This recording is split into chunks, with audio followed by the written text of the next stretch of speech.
قلبم فهمیدم من ارباب جنگم دنیا مرده مثل پسای قبلن به دریای خون که تعظیم کن جلوی ملت شد موج نفرت خرچنگ پرچم و میکشیم تو عمق ذلت سازای مخالف به سلیقه دشمن کوک نمیشن ما مجوز نمیگیریم انقلابا با شرط و شروط نمیشن و ما ادامه داریم تا وقتی ترانه های انقلاب خونده میشن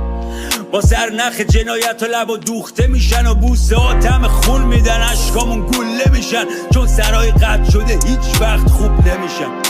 ما ادامه داریم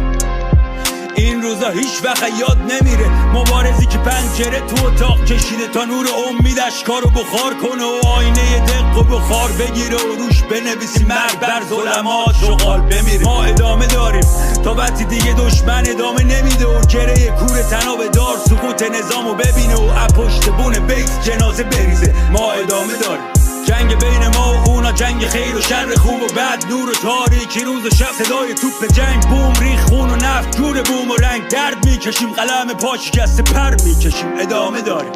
تیک تیک بمبای ساعتی نبض جنگن و تا وقتی قاتلامون تو کتابان درس همه جبرن چند تا رو به خودمون میبریم قبل رفتن براندازیم حرف آخر حرف اول ما ادامه داریم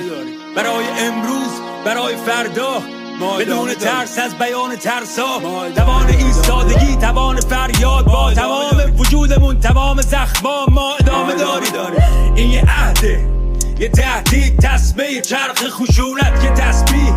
یه واقع است یه تصمیم ما ادامه داریم چشمی که توی کوچه گم شده بین ما ترک خون خوش شده تا فتح قله های پیروزی پشت ابرای شیمیایی یه کوه گم شده ما ادامه داریم برای آخرین